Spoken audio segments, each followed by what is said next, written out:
segue o presidente do TJ no comando do estado, enquanto está indefinida como será a votação para a escolha do governador do Rio para o chamado mandato tampão. O quanto que essa indefinição, Matheus, expõe à Justiça Eleitoral? Carol, todo esse imbróglio que vive o Rio de Janeiro só existe, claro, por culpa dos próprios governantes que acabaram sendo caçados, cometeram atos ilícitos, mas porque a Justiça Eleitoral foi muito devagar.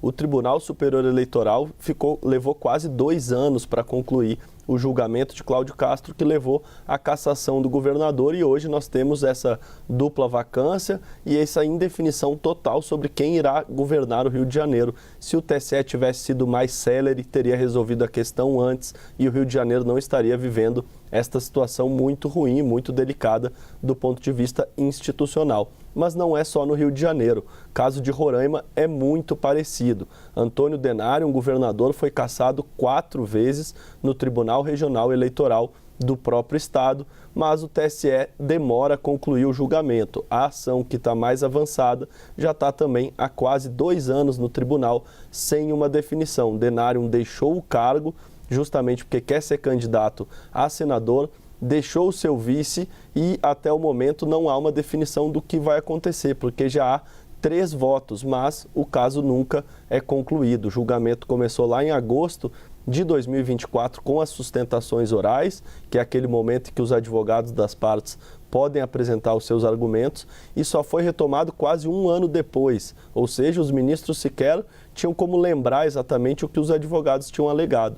E quando voltou, houve um pedido de vista de André Mendonça, houve um voto para cassar de Isabel Galotti e um pedido de vista de André Mendonça, voltou, o ministro André Mendonça deu um voto para cassar Denário e seu vice, Cássio Nunes Marques pediu vista, segurou por quase 5 meses o processo e quando foi retomado nesta semana deu um voto novo, um voto inclusive inovador do ponto de vista jurídico, que não é praxe. Ele votou para condenar o ex-governador Denário, que deixou o cargo, mas para manter o atual governador, que era vice dele na chapa em 2022, no cargo. E, novamente, um pedido de vista. Estela Aranha pediu novamente mais tempo para analisar o caso. Ou seja, igual ao Rio de Janeiro, uma indefinição que deixa a política do Estado totalmente de mãos atadas, porque a qualquer momento uma palavra da Justiça pode mudar todo o cenário local, além do que também deixa essa instabilidade institucional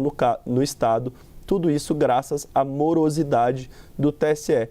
E isso acaba expondo a corte. Por exemplo, no caso do Rio de Janeiro, o TSE sofreu duras críticas do próprio Supremo Tribunal Federal no plenário. O ministro Gilmar Mendes foi explícito ao reclamar dessa demora e, além do próprio ministro Gilmar Mendes, uma série de críticas de entidades, de pessoas que acompanham o judiciário, porque sim, o TSE tem uma missão muito importante, é o Tribunal Eleitoral mais importante do país, tem que ser elogiado quando age de maneira correta, quando organiza as eleições de maneira correta, quando implementou as urnas eletrônicas que trouxeram segurança para o processo eleitoral do país, mas também, em muitos casos, merece crítica. E um dos casos é o Rio de Janeiro e outro caso é o caso de Roraima, Carol.